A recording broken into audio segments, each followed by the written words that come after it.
A Diverse Life, the podcast in which we explore life in all its diversity. This is podcast number 4, and today we will be talking about race and equality with Carmen Morris. Carmen is a principal diversity consultant and managing director of Kenroi Consulting.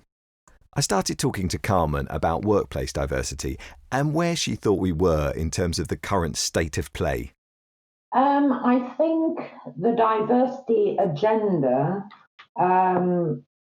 is one which, because of a range of protected characteristics, for example, the legislation has protected characteristics which you must not, under the law, discriminate against. For example, we have race, we have religion and belief, we have disabilities, etc. Now, I think that since the introduction of the Equality Act 2010, there has been a marginalization of race, with organizations finding it more suitable to choose some of the protected characteristics against others. For example, there's a lot of work around gender at the moment. Gender is and not looking at it as though it's not important. It's something that employers find very easy to do. For Okay. So you're saying that people find it, employers find that easier as one of the protective characteristics. Are you saying that they're picking that because it's easier? Yes, because it's easier, and also because in a historical context, race is not something that's necessarily easy to deal with.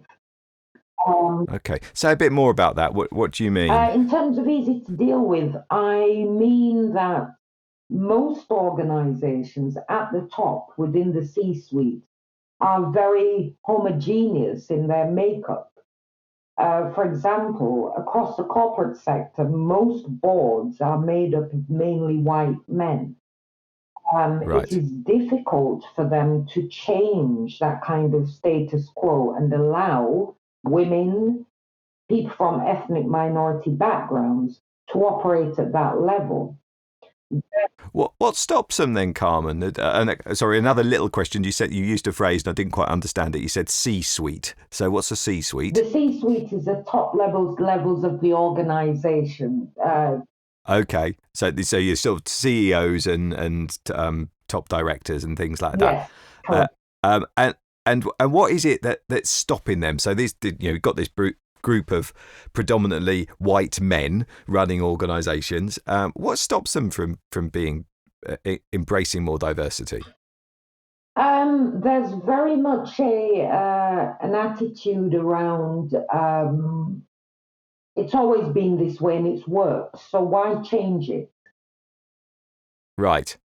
Do you think that's because this is a question that I always kind of come up for me, that I meet people and they say things, I can't say that anymore, or that those kind of phrases, and you kind of go, okay, so you understand that certain phrases and terminology and things are not acceptable to say anymore, Yes. But it almost feels that so they're conscious of that. But I'm wondering, so my question really is, do you think that's a conscious thing, that they're absolutely just saying, well, it's much easier if I just find other white men to work with, or is it something more unconscious? I think it's something more unconscious, and I think it's very much related to power.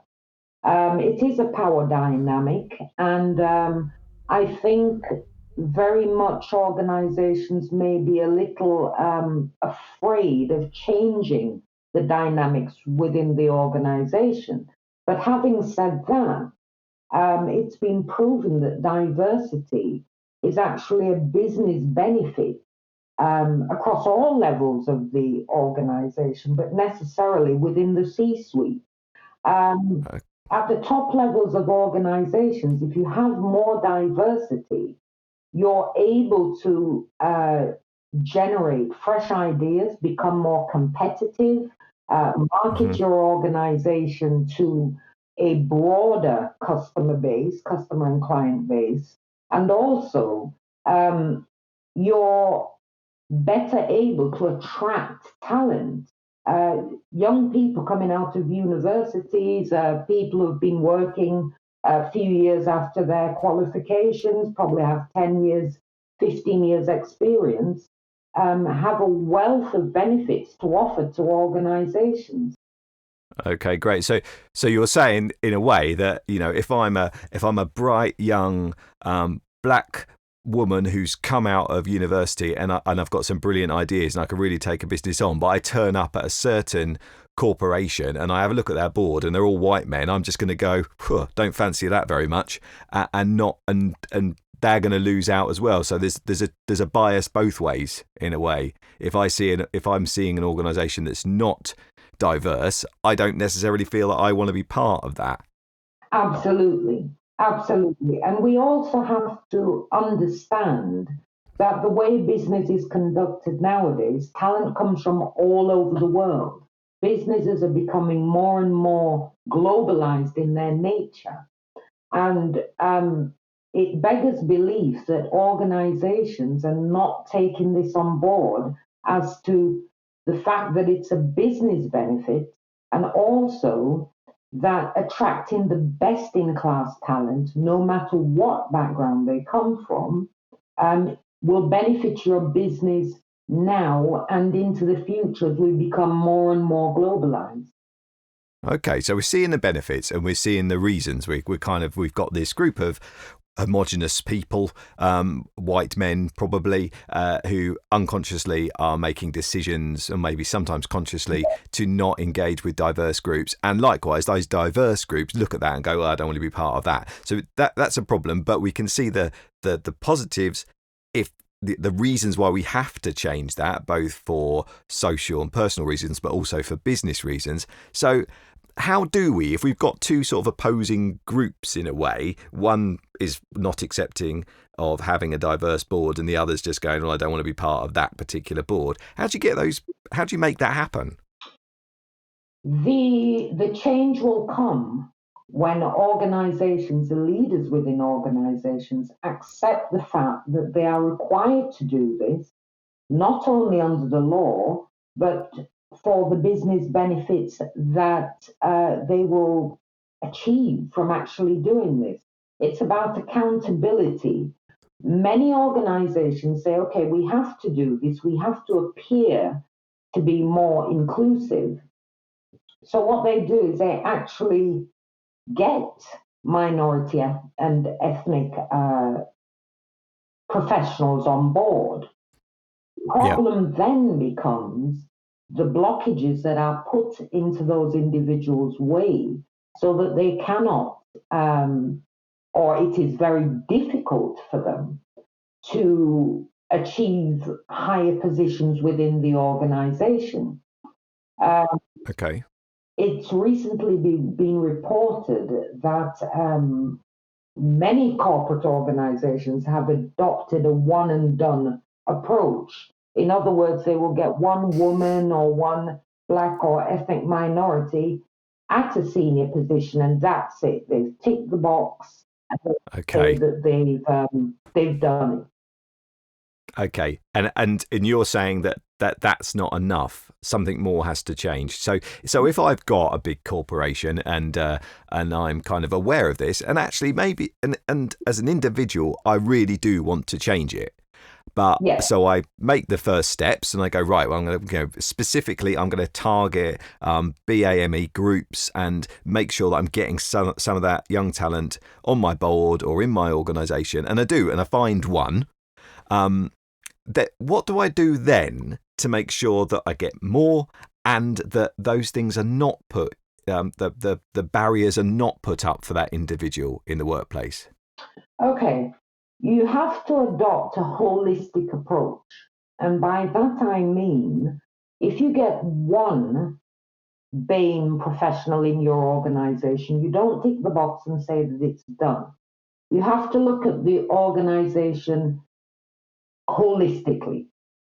For Mm-hmm. example, you have to look at your processes, your recruitment function, your human resources function, your talent support.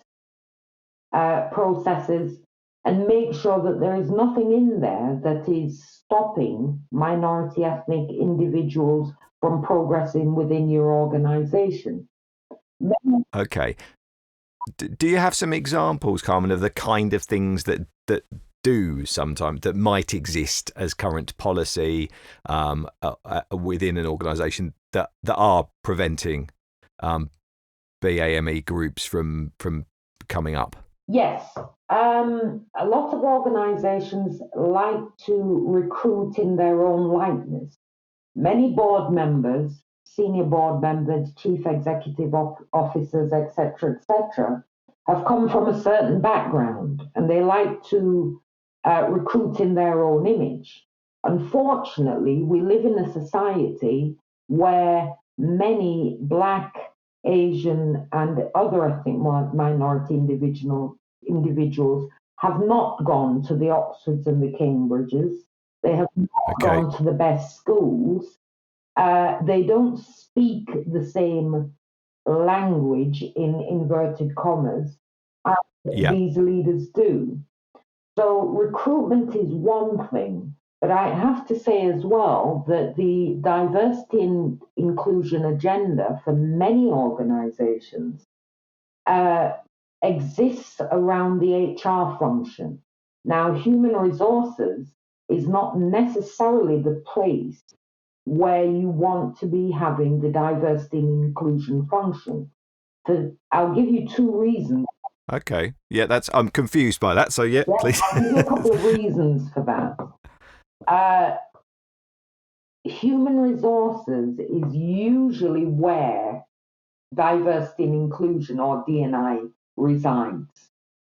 Many human resources practitioners do not have the understanding of D&I that they should have to be able to embed diversity across an organization.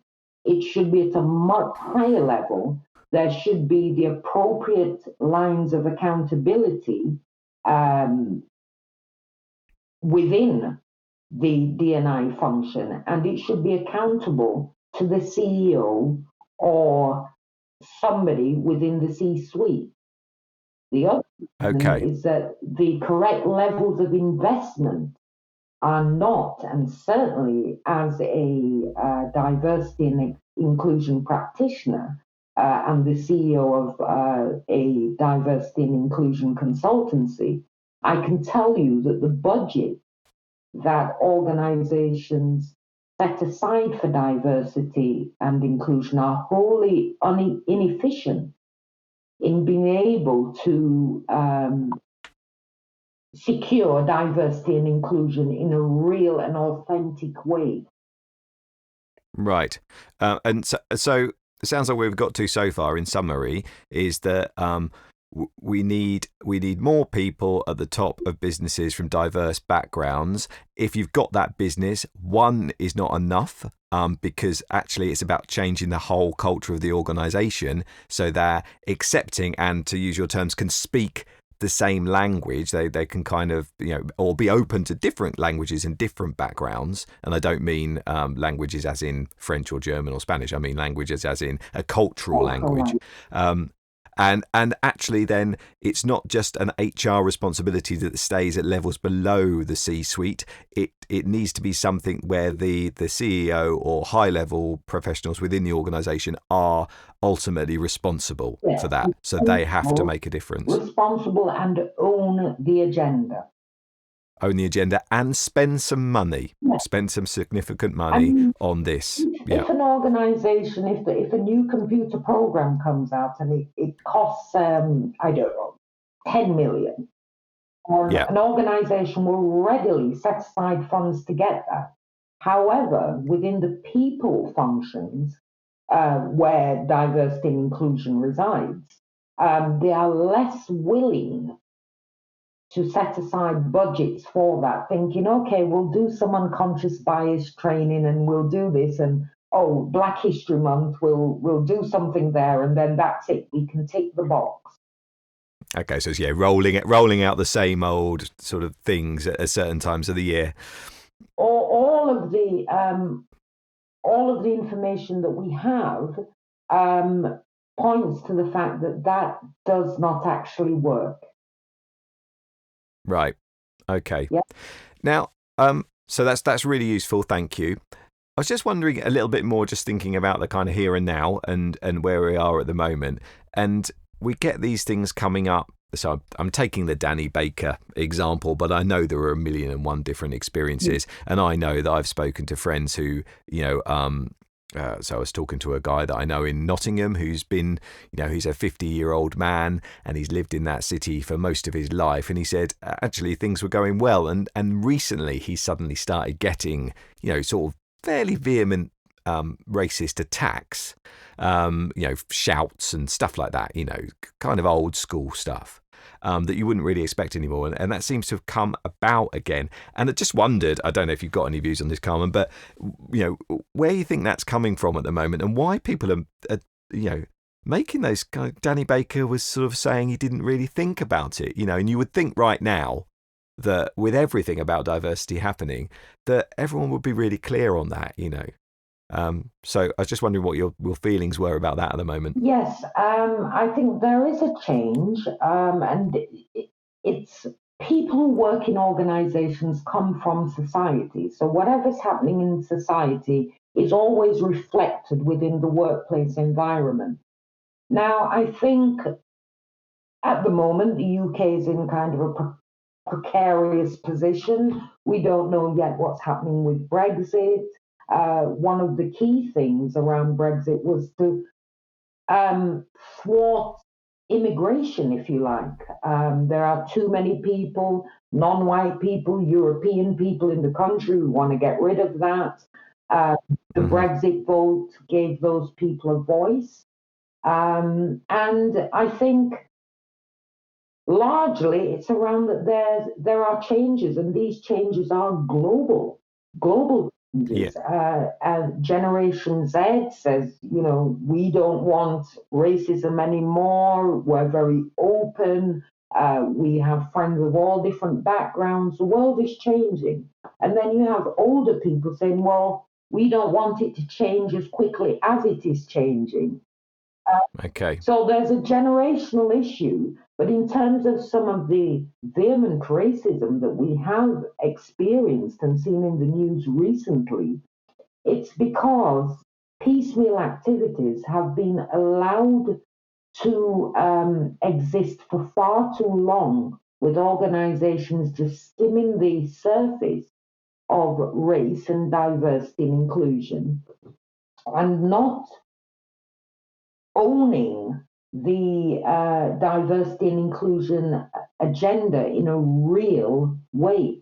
And this is why we see this. It's just surface activities that have been allowed to dominate the diversity and inclusion agenda.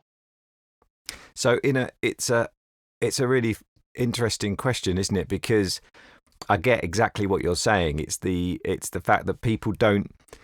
They're saying the things that they think they're supposed to say and doing the things that they think they're supposed to do, but they're not inwardly taking on that change. So, and I'll give a silly example, but I was at a museum the other day and a guy was talking to some kids and he was talking about old money and what people would buy with old money. And this guy said, for a farthing or whatever it was, I can't remember. He said, that would get you a sweet, a blackjack. And then he went, but you can't say that anymore. And I thought, well, that's really interesting because it's you haven't necessarily embraced the concept of that issue. Yeah. That those sweets were wrapped in what was a very racist and placed black people in a particular way. You haven't embraced that idea. All you've done is gone, I'm not allowed to say that anymore, and that's all that you've taken on, really. So the fundamental issue is still underneath the surface. And it sounds like that's what you're saying within workplaces. The CEO needs to do more than just implement a policy. The CEO needs to stand up and say, I believe in this because, and they actually need to believe in it. Absolutely. Yeah. Okay. That's brought us up to about 20 minutes, Carmen. So is there anything else that you wanted to say, or any burning stuff that you needed to share before we close off? Well, I would just say that the future of many of these businesses will rest in the long term on diversity and inclusion. There's no time like the present for them to start getting it right. We've had report after report after report um, that organizations are not taking diversity and inclusion seriously. So we don't need any more data. We have decades of data. We have reports coming out all the time. And now is the time for organizations to put their money where their mouth is and get this right. Because failure to do so is going to mean loss of profit and perhaps a loss of business. Uh, and a discrimination case against any organization is not something that organizations want to have all of where we live in an internet world now, and it affects your brand. So Okay. organizations take it seriously. Thank you very much, Carmen. Really nice to speak to You're you. very welcome, Ian. Thank you. Thanks very much for listening. This has been a Diverse Life podcast. And once again, if you like what you've heard, please do share it, like it. And if you have any feedback, we're always glad to hear it. Thank you. A Diverse Life is a Workplace Solutions and Face Up co-production, brought to you today by Ian Pringle with our guest, Carmen Morris.